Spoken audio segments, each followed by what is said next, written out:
Hey yo, hey yo, hey yo. Whoa. Oh my goodness.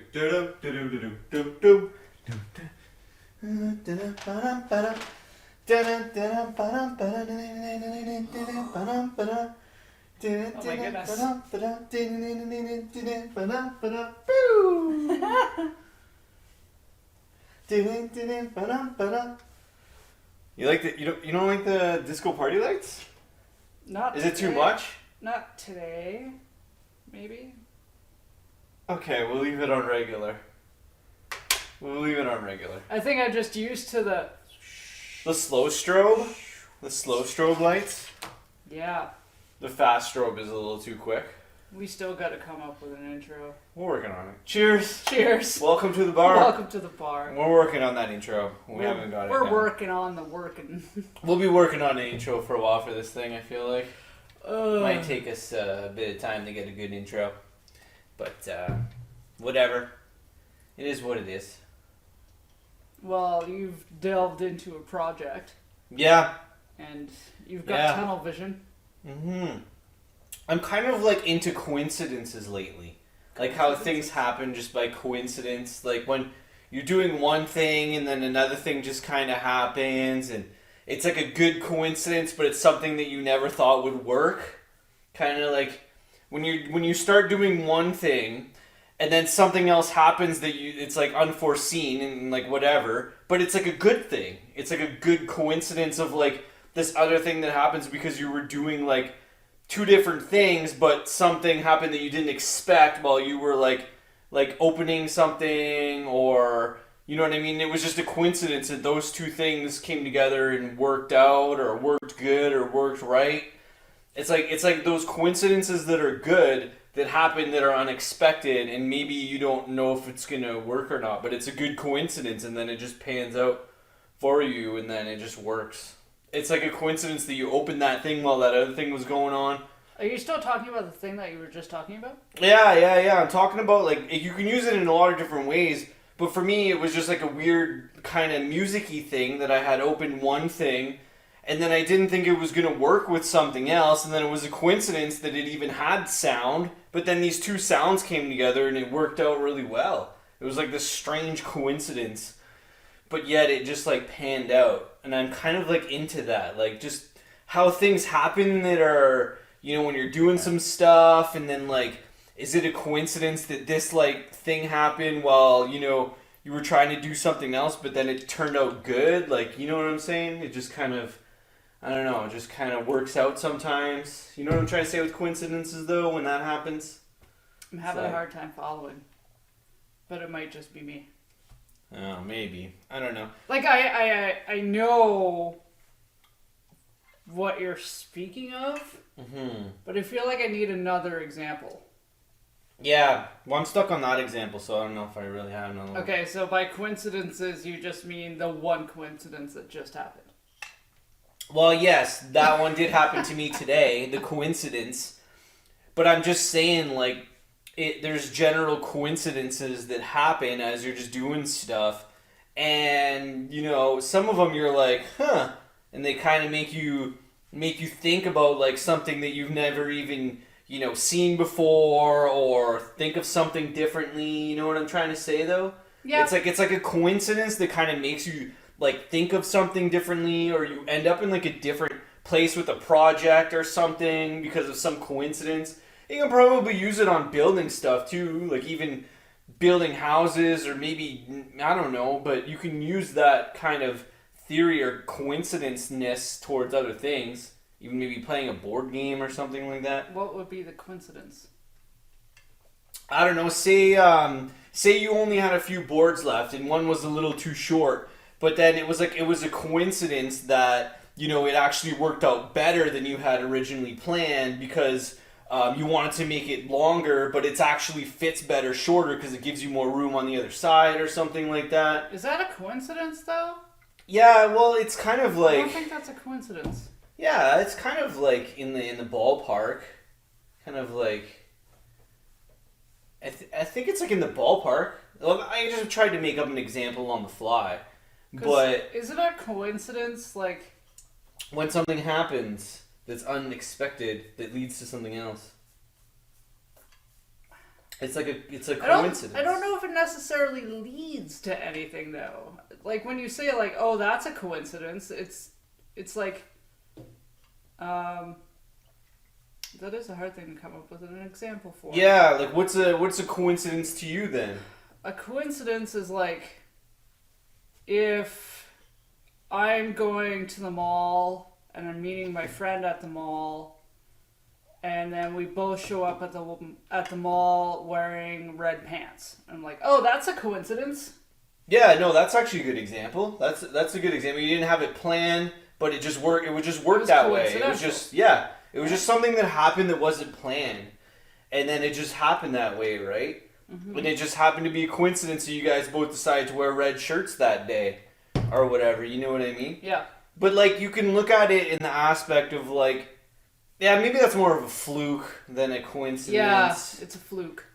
Yeah, I guess some stuff is a fluke, but you can argue that fluke and coincidence can be they play off of each other a little bit. They're not the same, but I think they play off of each other, flukes and coincidences.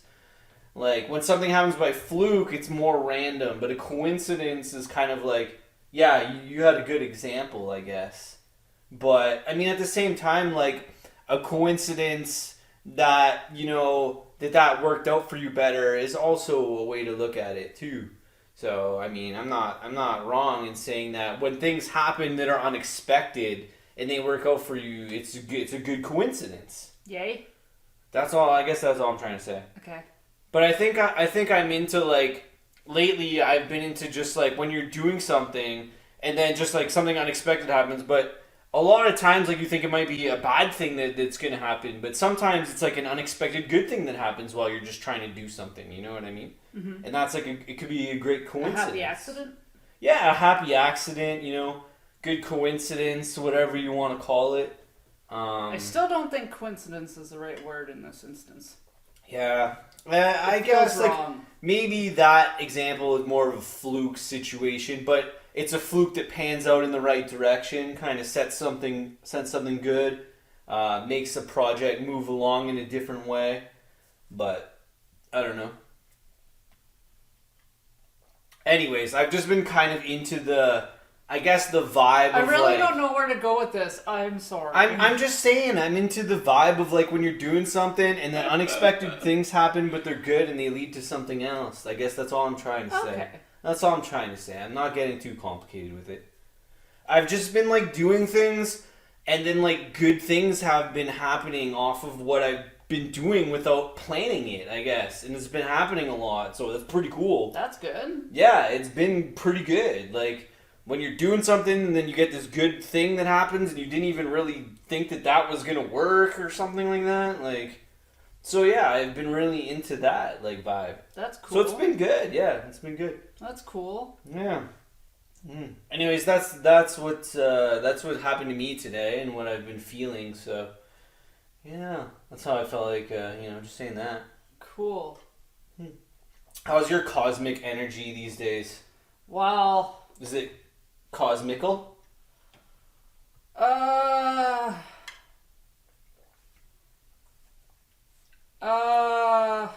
don't know. It's very... Is it, like, neutral into your selfishness? Like, kind of, I just want a blanket? I think so. Yeah. At least today. Today I'm like, I just want a blankie. That's fair. Yeah, I just want a blankie. That's fair, man. Yeah. No, I mean, I hear you. Hence it's like a scarf shawl thing. It's kind of a blanket. Hey, man. It's a blanket. It's a cape. You gotta be into yourself before you can be into a lot of other things. So, it is what it is, man. It is what it is. That's cool. I like it. Yeah. But, like... That's cool. I guess I've been feeling, with the exception of, like, the last couple days, very, like... I don't know if it's pushy? Okay. Opinionated? Maybe? Tired of bullshit? Yeah, okay. Like, just, like... Right. Yeah, like... Just tired of wasting energy? Like, towards dumb shit? Tired of not putting forth any energy. Oh, rather, I think. Like, I feel like a lot of things have been a really big standstill for me Yeah. Okay. for, I'd say probably about half a year-ish at this point. So, Cool. like, maybe like 6 months. Cool. I've felt very, like, standstilly, very static. Okay. And I feel like a lot of people around me have been giving off that vibe too. Fair. And I'm really over it. Fair. And I'm just like, I'm trying to light a fire under people's asses lately. Oh, fly. Ooh. Oh, he's a dead fly. Don't light a fire under the fly's ass. Oh, That won't fly. work out. Is that a fly? Oh, it is a fly. It's hard to see because it's dark. I can't tell if it's a fly or a fuzzy. But yeah. That must mean that the weather's getting nicer and the flies are Yes, coming the back. flies around. are coming. I do enjoy a fly.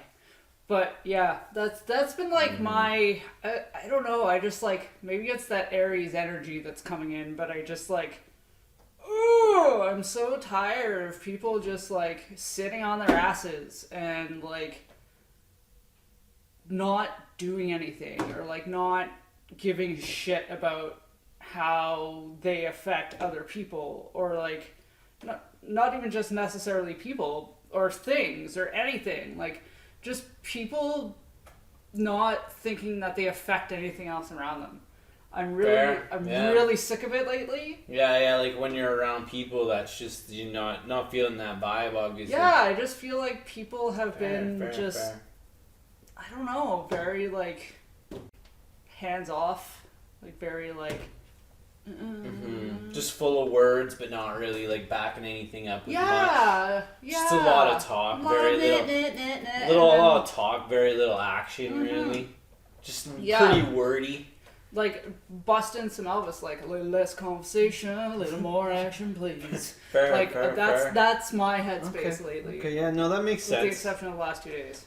Yeah, no, But that's not that my makes fault. sense, man. That makes sense. Like, you'll get that a lot, and I mean, everybody goes through, times where they want to do stuff, and times when you just actually feel like talking about doing a lot of stuff, but you don't actually end up doing much. You know what I mean? It's kind of like everybody goes through different waves of wanting to do things, not wanting to do things, and yeah, like it depends. Like, if you're going through a wave where you feel like you want to do some stuff and then you run into someone that's in a wave that they don't really want to do much, then you're just like, and it just doesn't work. Or vice versa. You can see that a lot happen where, sometimes you don't want to do anything and then all of a sudden somebody says, hey, let's do something, and then next thing you know, you do something. Or it goes both ways. If you want to try and do something or whatever, and then if someone else is like, they're just talking about things, but they don't really want to do much, It's been a lot of... It depends who you talk to, yeah.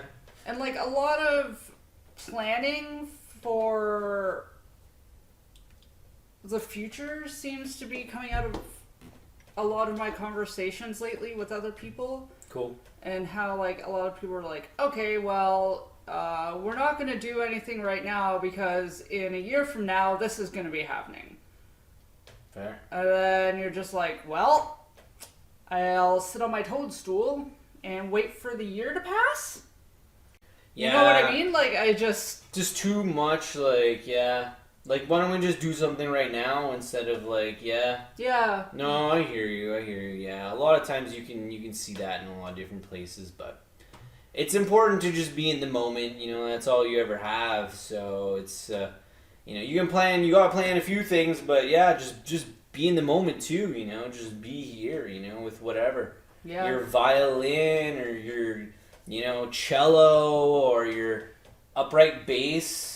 Just be in the moment, play your instrument, right? I'm not sure where that came from, but yes. Well, when you're playing an instrument, you're always more in the moment because it's just you and your instrument. No, not always. Maybe from a drummer's standpoint. Yeah. Depends on the song you're playing, too. At least for me. Fair, but when you're playing a song, you're just there playing. But sometimes you're, like... okay, example. If I'm playing a song and I know that there's like a weird bass breakdown or something in that song, I'm preparing myself until I get to that point. Okay. So I'm not technically in the moment. Because you're playing the tune a little bit to get ready for your part. Yeah. Okay. Like- I can see that. Like the muscle memory is Because going. you're getting ready, you know you're about to hit it, and then You're like preparing like mentally. Okay, like this is what my bass solo sounds like. Yeah. No one's gonna give a flying shit. Yeah. Because it's a bass solo. But People love bass solos. I love Do bass they? solos.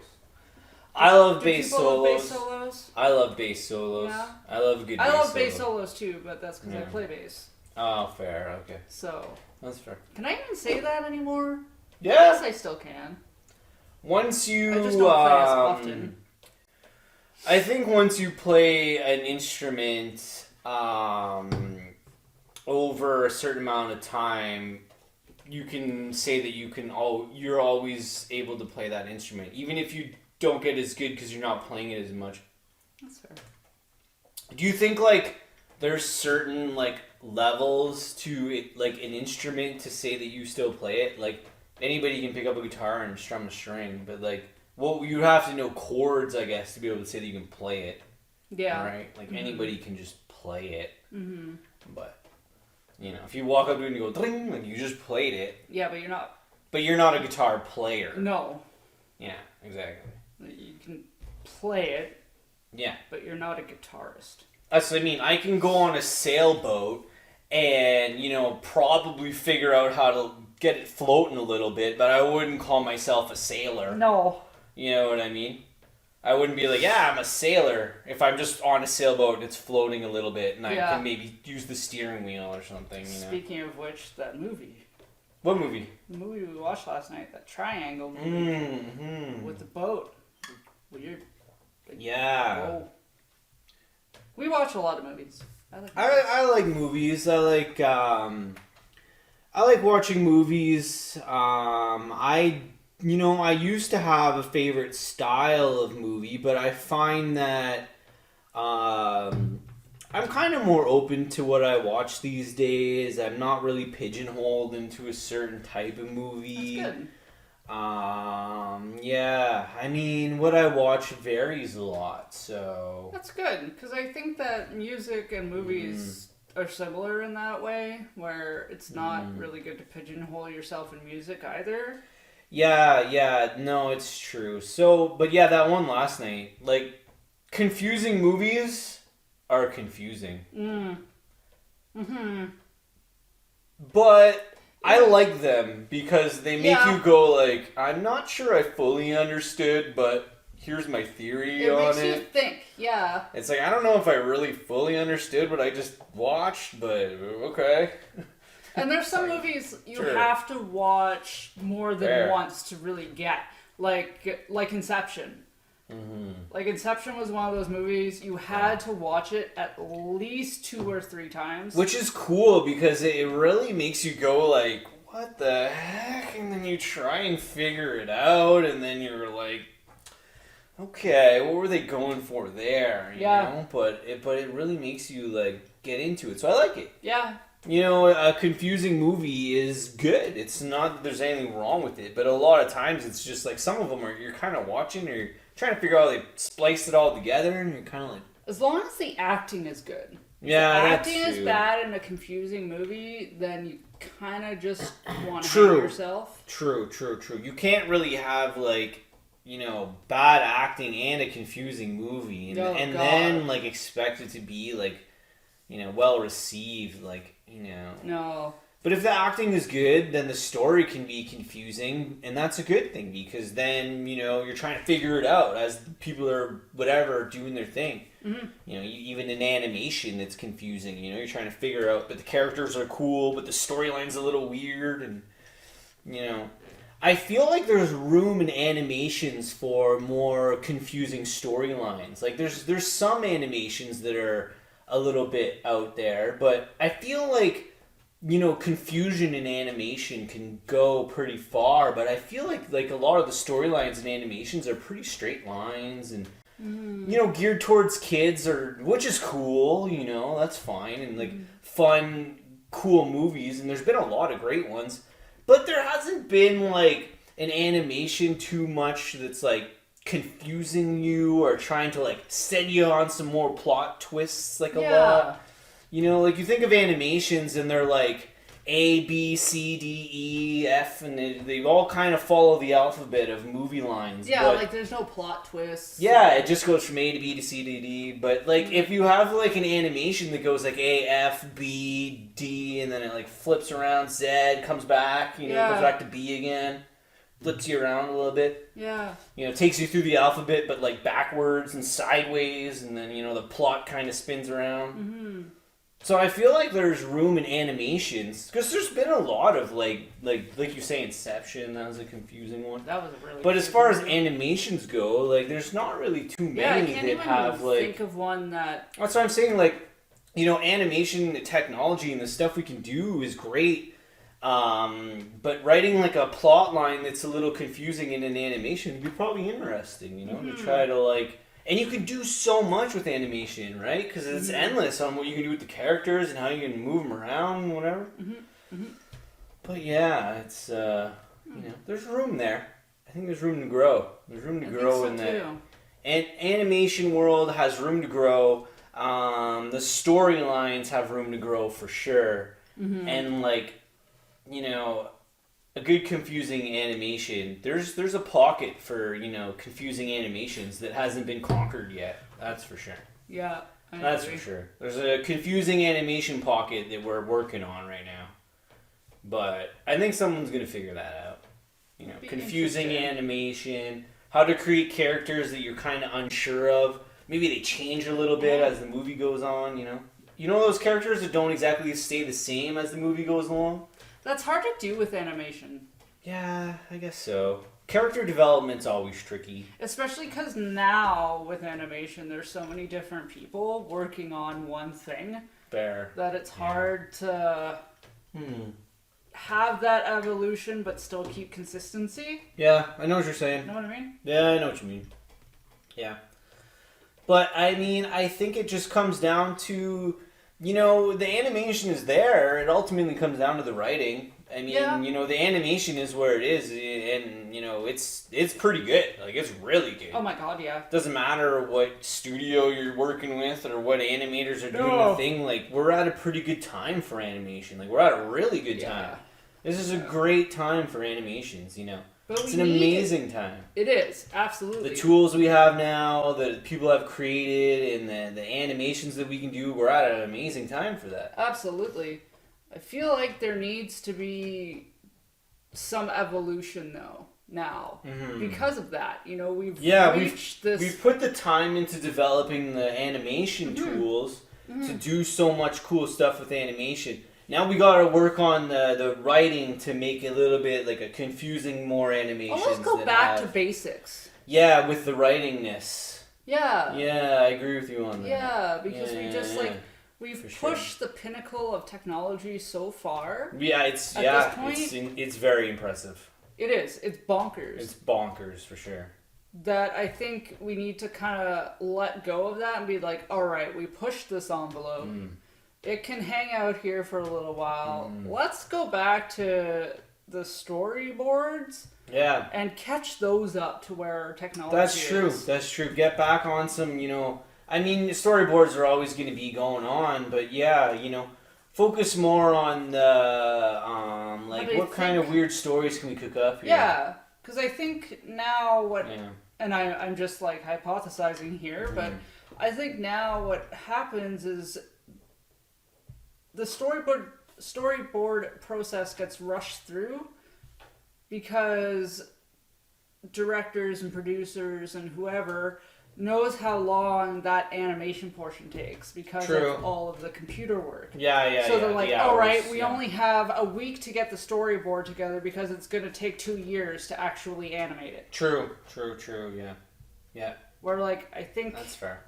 Yeah, and there's definitely there's always that back and forth because the people pushing the limits are creating new learning curves, which is great because you have to do that to, advance it. Yeah. And then once the learning curves are caught up by more people, then that way you can cut down the time on the animation too, because more people are up to what's going on. You know what I mean? Mm-hmm. So there's the people that are pushing the curve of the animation, and then trying to catch up the other people that are learning and being like, wow, like that's cool, we can do all that.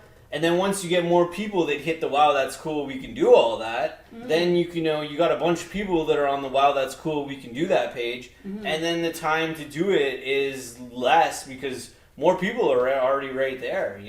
It's like, wow, that's cool, we can do that. And then more people know how to do it. And then you got more people like rolling it. So it's a pretty cool process. But yeah, man, it's like, I agree with you though.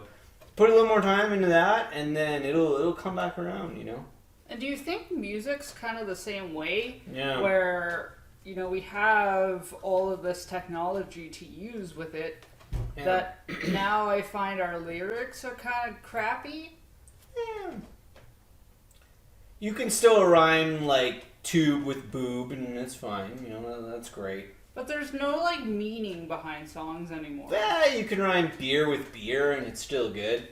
You can literally rhyme the same word. Yeah, and it depends what you're doing. You don't think music needs to have a... Well, no, I don't think that music needs to have super heavy lyrics because there's poetry and music and poetry can be separated in my mind. So music doesn't have to have incredible lyrics because you can write incredible poems and write, side poems that don't have to necessarily be songs. But so you can separate the two. But what if you don't like to just listen to poetry? Yeah, well, you can write a great song with great lyrics, and you can write a great song with not great lyrics. You can do both. Yeah, I'm saying you can do both, but you find that the majority of music now is kind of like, lyrically speaking. Yeah, but I also think that people, in general, I think a lot of people that write songs that catch on and get more popular are better writers than the song itself. I think a lot of songs are going for the fun factor, which I think is awesome. So I think a lot of people that write the fun songs and the songs that are more catchy and more popular are actually better writers, or could, if they really wanted to, write a deeper lyric, but necessarily, you don't really, need to. So I think there's an open space there. And I know what you mean. The same could be said with animation, though. Yeah. You don't really need to write a confusing story. No, and you don't need to have the cutting edge animation to tell a good story. You can still have different levels. Have you ever seen James and the Giant Peach? Speaking of confusing things. I think I have. That's an animation, right? Yeah. Yeah, I'm pretty sure. I believe it's stop motion. I'm pretty sure I've seen that. Okay. Yeah, that sounds familiar. It's a Tim Burton movie. Yeah, okay. Yeah, it's coming back to me. It's like, I think I've only ever seen it once. It's the rare occasion that I don't like a Tim Burton movie. But that one, I don't know if it's because I watched it when I was younger and it was over my head. Yeah. But that one I was so lost. Yeah? I thought it was bizarre. And because of the giant peach, and that's kind of weird? Just like...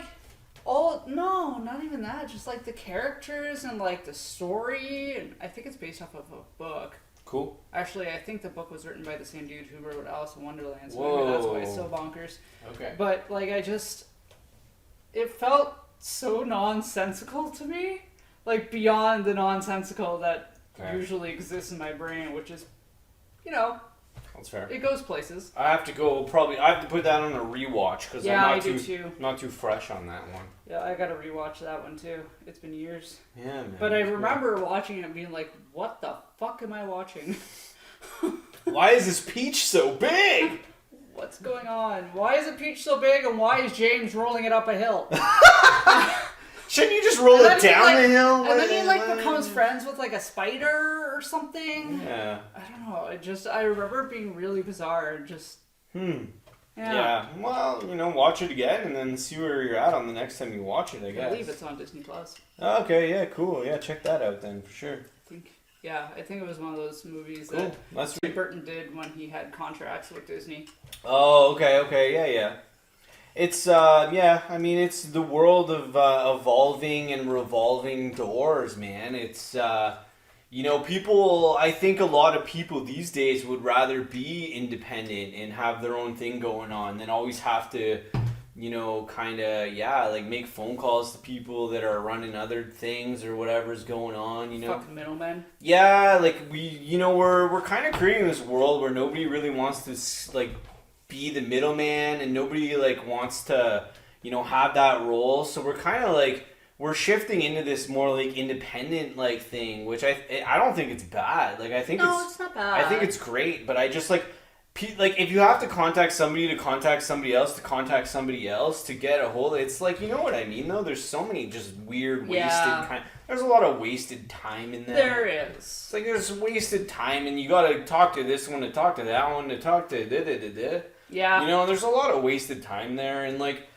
a lot of times it's okay, you got project, you got whatever lines to release the project and just do it, you know what I mean? It's but a lot of times too, the middle people that are trying to figure it out are doing their best, but it's a lot of time that back and forth stuff. Well, and they also get neglected.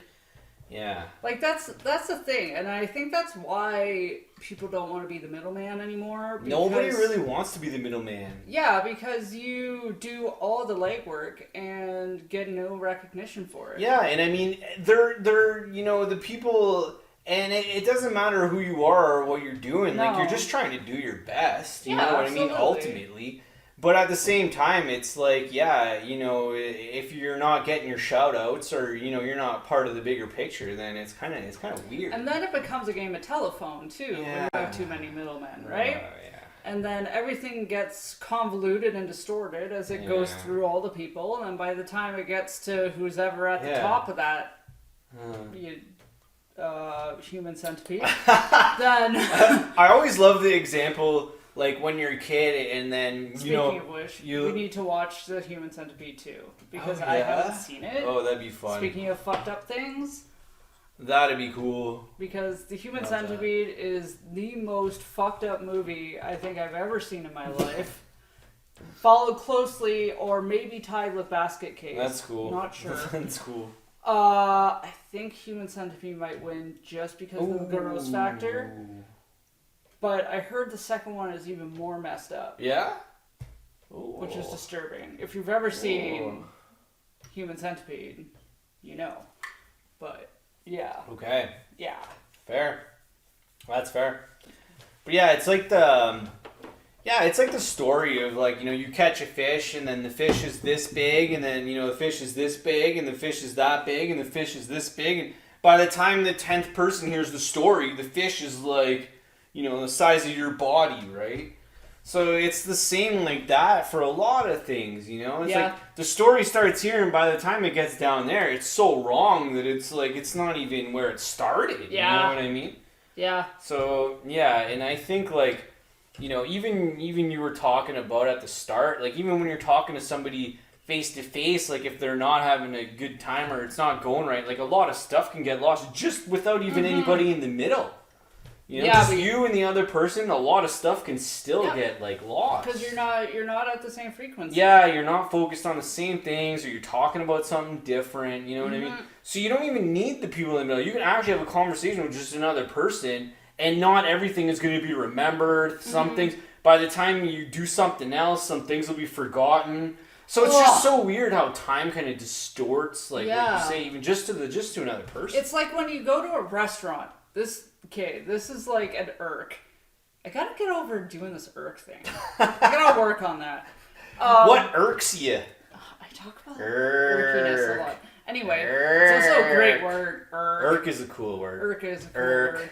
So, when you go to a restaurant, and this happens to me a lot, because I tend to want to change menu items to my preferences, because I'm used to our technology now that caters everything to my preferences. It seems to be the way it is. And like, I don't expect people to remember things.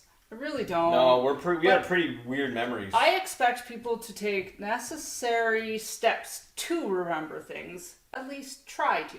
So when you go to a restaurant and you're telling the waiter or the waitress or the waiter, Dinosaur, being like, all right, I want mashed potatoes and gravy, but I don't want the carrots, I want the peas instead. And they're like, yeah.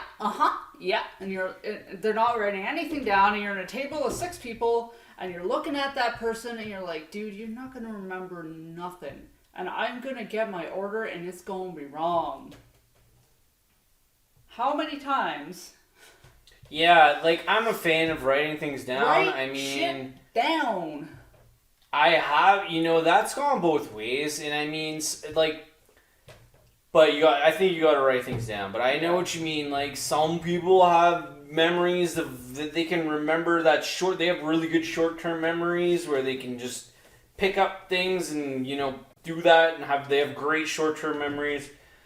Other people write things down. I'm more of a write things down kind of dude. Like, I write things down. I write things down. Even if it's something that I need in 10 minutes or whatever, I just write it down. Like, you know what I mean? If it's something that I need to do within the small time frame, like, I write it down. Mm-hmm.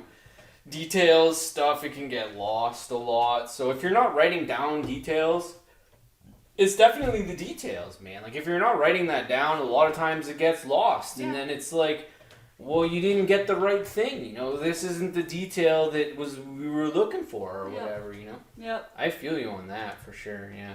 No, I definitely... I agree, and I mean... Yeah, if you can get it right without writing stuff down, good for you. But, like, most of the time, I'm writing things down. I'm taking notes, you know what I mean? Even when I'm learning new things, I tend to, take notes because I know that... if 100 pieces of information just get thrown at me, I'm going to maybe remember 2 if I don't write anything down. And then if I write down things, I might remember 20. There's still going to be 80 things that I miss, but at least I'm going to get 20 because I wrote some stuff down. And if it's just flying at you and you can't repeat it or whatever's going on, take some notes, get a notepad going or something. Yeah, and don't and be you'll embarrassed about it. You'll pull out the things that you want to remember anyway, And even the act of writing stuff down helps you remember it. That's It's science. very simple. It's science. Not complicated. Because you just write it down. You're getting another sensory thing. So like you'll hear something and that's one thing. And then you'll see it and those two things together help solidify it better in your brain. Yeah. Do you think you have a better short-term memory or a better long-term memory? I think I have a better long-term memory. So you can remember things that happened a long time ago better than things like short-term small things that are just kind of happening as you go? Yep.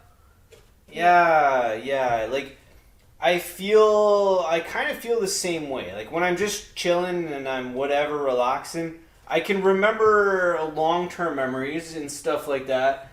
And then short-term memories, if I'm in a situation where I'm doing different things or whatever's happening, sometimes I feel like I'm the same way too, Like, I feel like I have a better long-term memory than short-term, for sure. Which is science. Yeah, absolutely. Because with Alzheimer's and stuff, those long-term memories are always the last to go. Oh, wow. Because that's just how your brain works. If you don't reuse those things in that short term, your brain goes, I don't need it.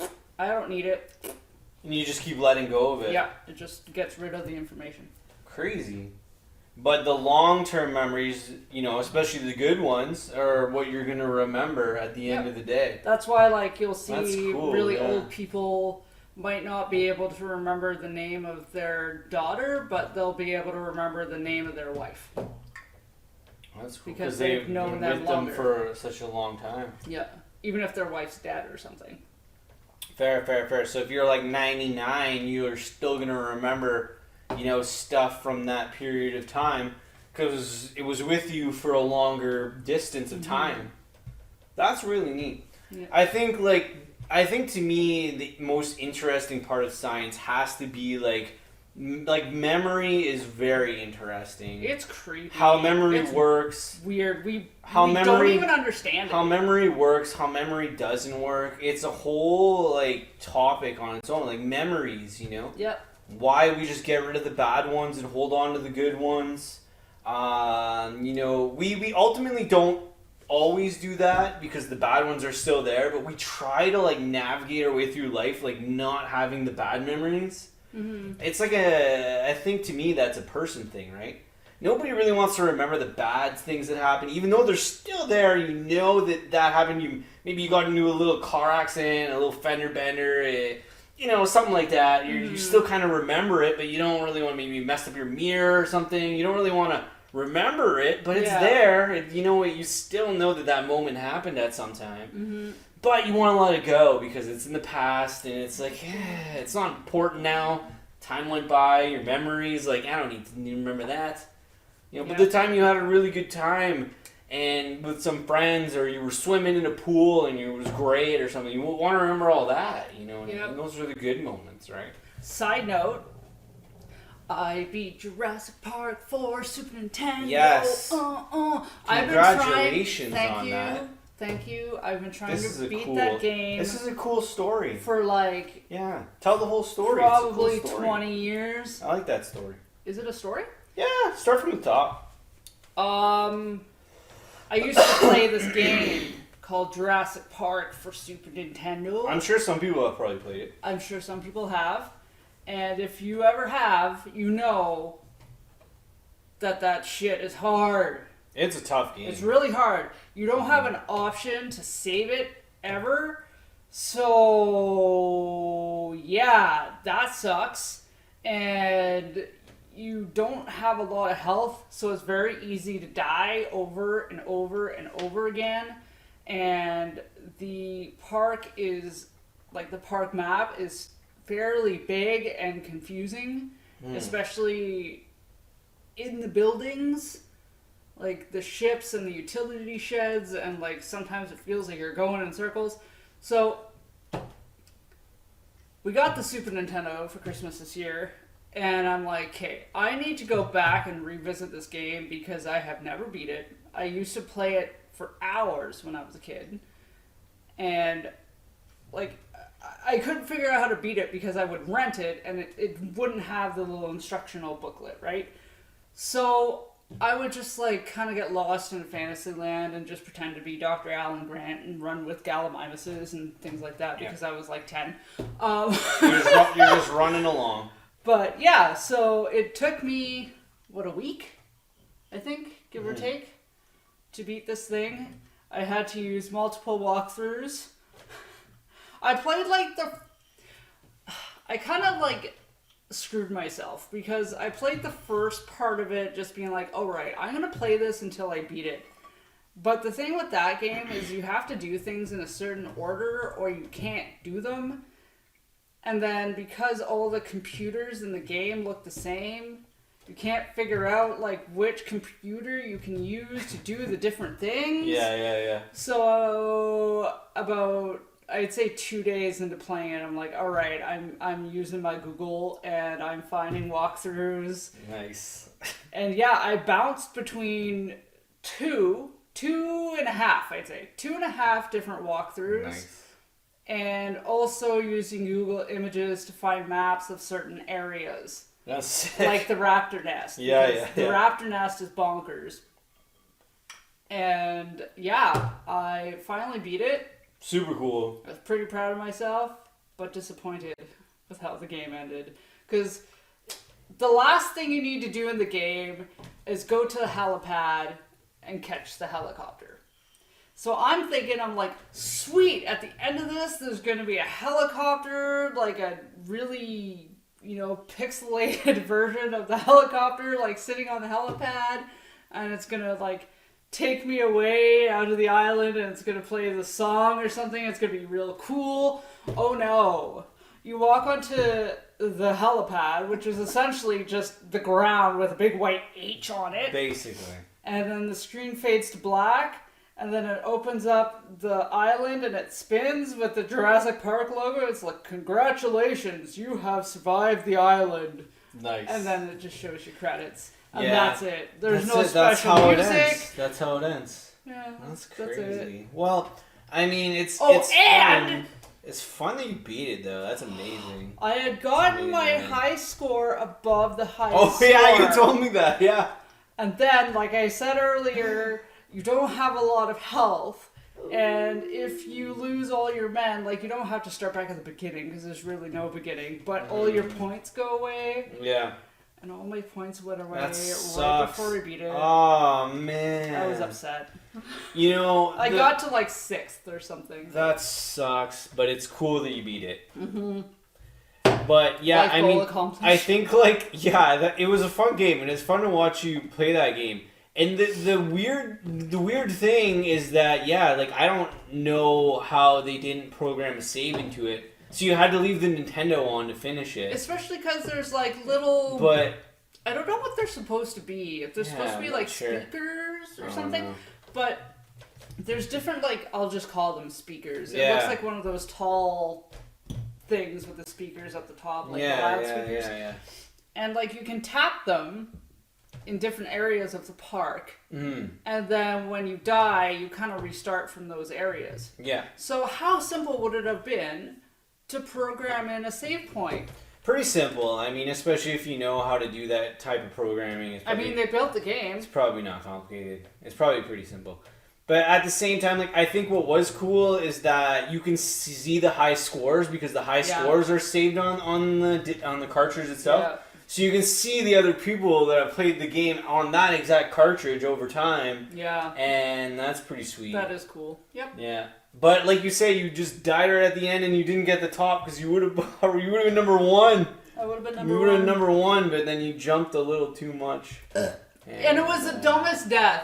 I over jumped the little walk bridge thing that goes over top of the little river, and like it's probably one of the funniest ways to die in that game because you just sink into the water and you just see like Dr. Grant's hat, and then it just goes. Yeah, it's funny. That's cool. Other than getting eaten by the T-Rex, which Nice. had never happened to me until replaying it. That's cool. I don't even remember, the last time that I beat a game, so that's sweet that you were able to beat it. Yeah, A it's lot been of long games time. that I play, even the career modes and stuff, like I haven't beaten a game in It's a while. hard to beat a game. Yeah, Games are like really big. games are big and they're long, and if you don't dedicate yourself to having the goal of beating a certain game, like you'll probably start it and play for 4 hours. Maybe not all at the same time, but like my gamingness, I don't put in enough time to beat games. Like I play a lot of multiplayer, but the amount of time I play to beat the game itself, like I usually maybe get halfway and then I just kind of don't keep But going even all the with way to the Final end of it. Fantasy, It's like, oh man. I was playing that one Final Fantasy game for like, I'd say probably a solid 2 weeks, almost every day. Nice. For like, I don't know, maybe a couple hours a Yeah, day. yeah, for sure. I still didn't beat it. Ugh. I'd say I probably got about halfway. Yeah, About halfway. Well, that's all you can really go for. That's not a bad goal. Like, halfway is pretty good. I'll beat it eventually, now that I know that I'm the type of person to come back 20 years Mm-hmm. later and be like, I'm gonna beat this game. So in 20 years from now, you'll look back and be like, man, I remember when I was talking about Final Fantasy and I finally beat it. 20 years from now, I'm gonna beat Silent Hill. Okay, there you go. You got a 20-year goal of beating Silent Hill. I feel like you're going to accomplish it. One day. I feel like that's super realistic. You'll be able to do that. That game's tough too. You'll be able to do that. I think like the cool thing about our generation is when we get older, we're going to be able to just game even more. You know what I mean? Uh-huh. There's so many games, and you can't get bored of them. There's so many, It's bonkers. and they're only making more.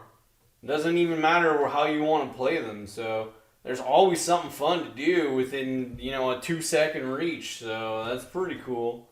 You wanna go have some fun? Yeah, you done? I'm done.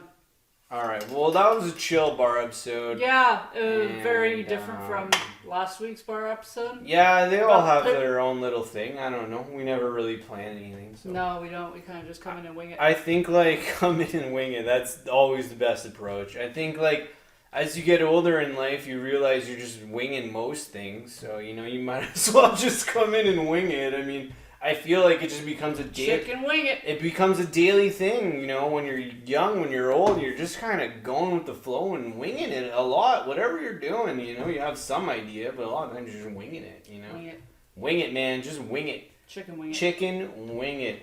And I want to get more into the science of memories and stuff. Oh. Because you can lead all the way into paintings and some, you know, paintings that we know, the pursuit of memory and all that, and little dolly painting and all that. Yes. But we'll save that for another time, and we'll segue into that maybe some other time. So I think there's a lot of openness towards, you know, we could do a whole episode on memories and memory. Probably. But we need a little research for that. Make Me want to go back there, all the memories make me want to go back there.